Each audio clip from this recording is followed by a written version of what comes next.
8. Ways to practice mindfulness like a street Stoic.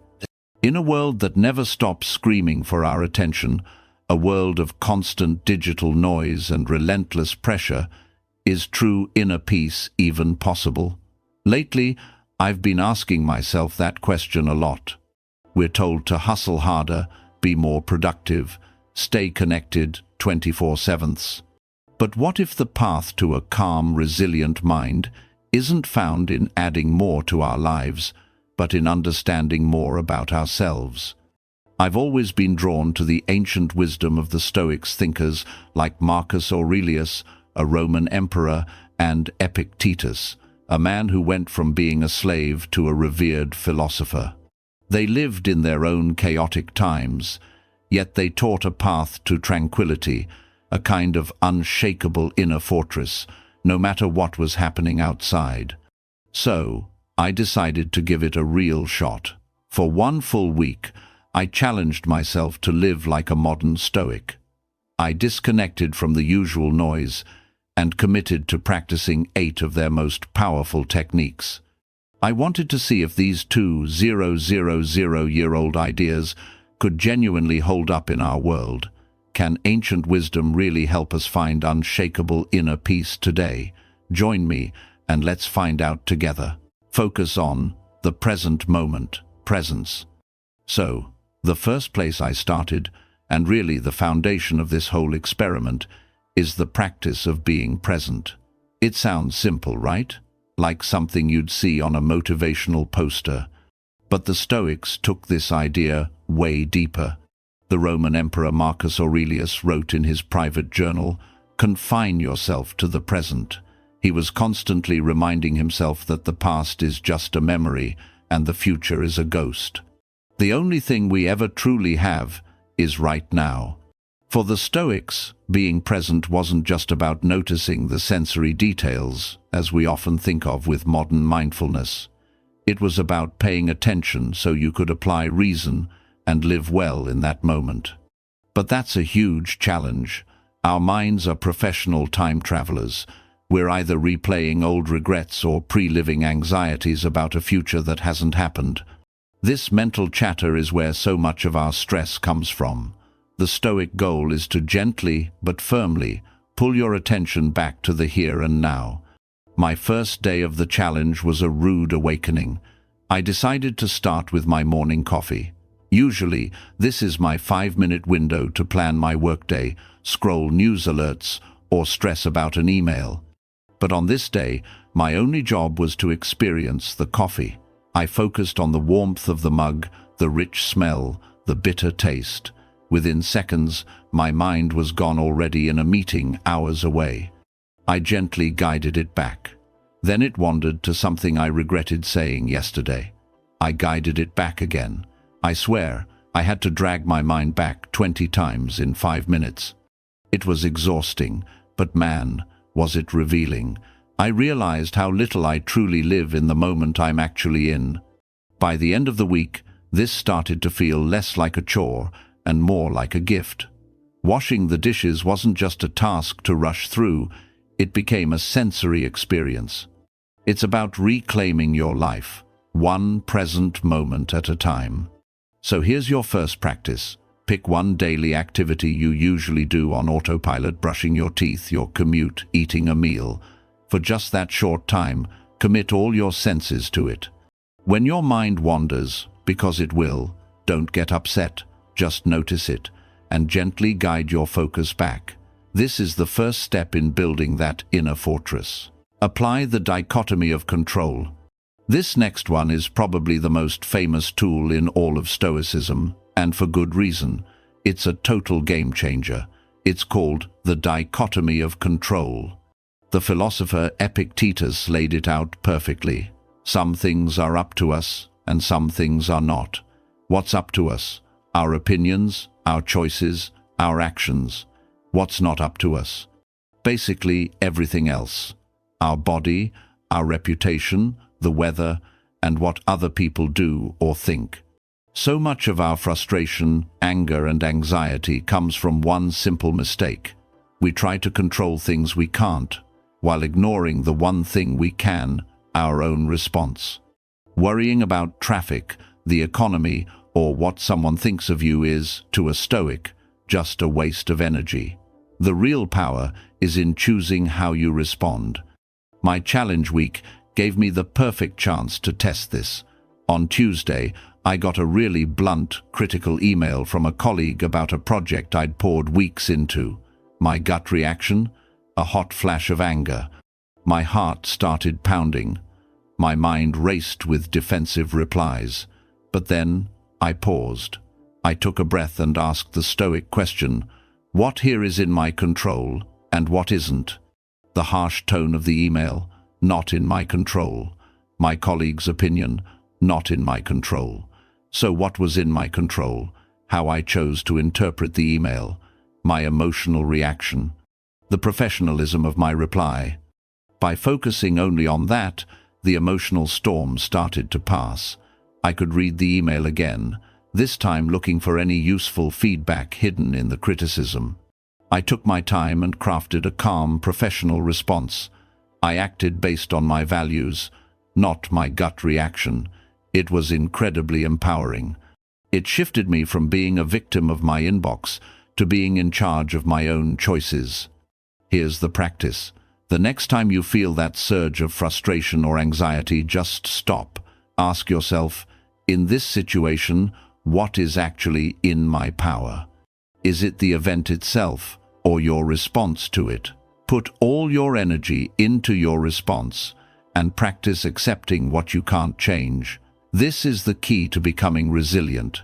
Observe your thoughts without judgment. This third practice builds right on top of the last one. Once you're in the present and focused on what you can control, the next step is managing your inner world. A core Stoic idea is to notice your thoughts and feelings as they come up, but without getting swept away by them. It's about creating a little bit of space between a trigger and your reaction. Modern psychology calls this cognitive distancing. The Stoics just called it wisdom. Epictetus had a famous saying, "It's not events that upset us, but our opinions about them. An event is just an event. It's the story we tell ourselves about it that causes pain. A thought is just a thought. It only gets power over us when we grab onto it and believe it unconditionally." During my challenge, I noticed how my mind is a non-stop judgment machine. Walking down the street, I'd think, that outfit is weird. Or, if I made a mistake, I'm such an idiot. The Stoics call these impressions. Their practice isn't to crush these thoughts, but to simply notice them and hit pause. When a thought like that pops up, you can say to it, as Epictetus suggested, "You are just an impression, and not at all what you seem to be." One afternoon, I felt a wave of anxiety before a group call. My mind started spitting out thoughts like, "They'll think my ideas are stupid. I'm going to mess up my words." In the past, I would have bought into those thoughts completely, and my anxiety would have spiraled. This time, I tried the Stoic approach. I just observed the thoughts like clouds passing by. I told myself, okay, there's the thought that my ideas are stupid. It's just a thought, not a fact. I created distance. I didn't fight it. I just watched it with curiosity. That little bit of space was enough to let me breathe. The anxiety didn't vanish, but it lost its power to control me. I was able to join the call and speak up, not because the fear was gone, but because I wasn't its slave anymore. Your practice here is to become a curious scientist of your own mind.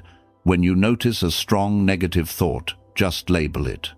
Silently say to yourself, "That's a thought about anxiety," or "I'm having the judgment that this is unfair." This simple act reminds you that you are not your thoughts. You are the one who notices the thoughts. We're halfway through, and if you're finding these ideas helpful, take a second to hit that like button.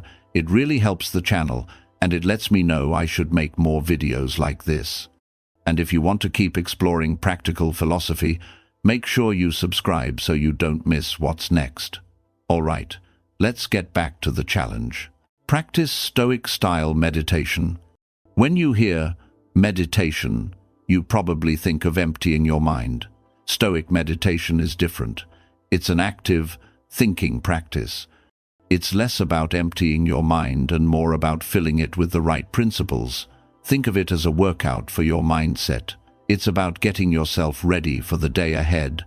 During my challenge, I did 10 minutes of this every morning. I'd sit quietly and focus on my breath for a minute or two to calm the mental chatter. Then, I'd pick a theme. One morning, the theme was gratitude. I spent a few minutes actively thinking about everything I take for granted: a warm bed, clean water, the people in my life. Another day, I practiced what the Stoics called premeditatio malorum, which means the premeditation of adversity. It sounds negative, but it's not. I would calmly imagine things that could go wrong during the day: my internet cutting out, a meeting going badly, getting criticized. Then, I would rehearse how I'd respond with calm and courage. The point isn't to make yourself anxious. It's to rob setbacks of their power to shock you. This morning, meditation became my anchor. It set the tone for the entire day. When challenges did pop up, I felt like I'd already rehearsed for them. My mind was ready to see them not as disasters, but as chances to practice the very principles I'd just been thinking about. Here's a simple Stoic meditation you can try. Find a quiet spot for 5 to 10 minutes. Start with your breath. Then, think about one challenge you might face today. A difficult conversation, a boring task, anything. Picture it clearly. Then ask yourself, how can I face this with virtue? What would courage look like? What would patience look like? Rehearse your ideal response. This practice prepares you to meet the day with intention. Reframe your reality. This fifth technique is where the magic really happens. It's not enough to just notice your negative thoughts. The Stoics taught that we have the power to consciously reframe them. You can take a dramatic, emotionally charged thought and turn it into a simple, objective one. It's about remembering that pain doesn't come from the event itself, but from the story you tell about it. Marcus Aurelius was a master of this. When he felt tempted or overwhelmed, he'd break things down to their basic parts. A fancy feast wasn't a symbol of power. It was just the dead body of a fish, a bird, or a pig. That expensive wine, fermented grape juice. He wasn't being cynical. He was using a psychological trick to strip away the hype and see things as they really are. I got to try this on Friday.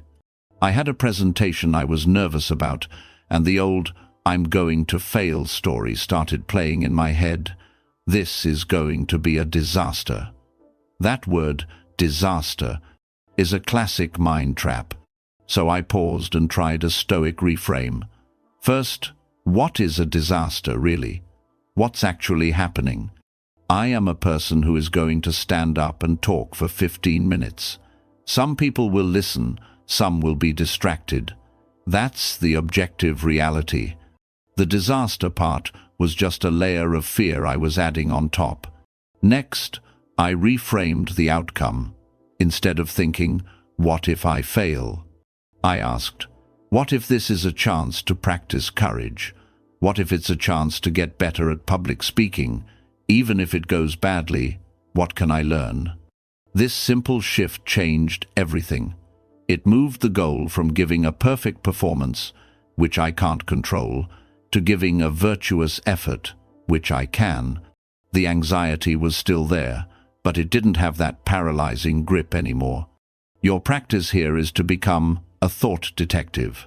When you catch yourself using dramatic words like disaster, terrible, or unbearable, challenge them. Ask yourself, what is actually happening here without the drama?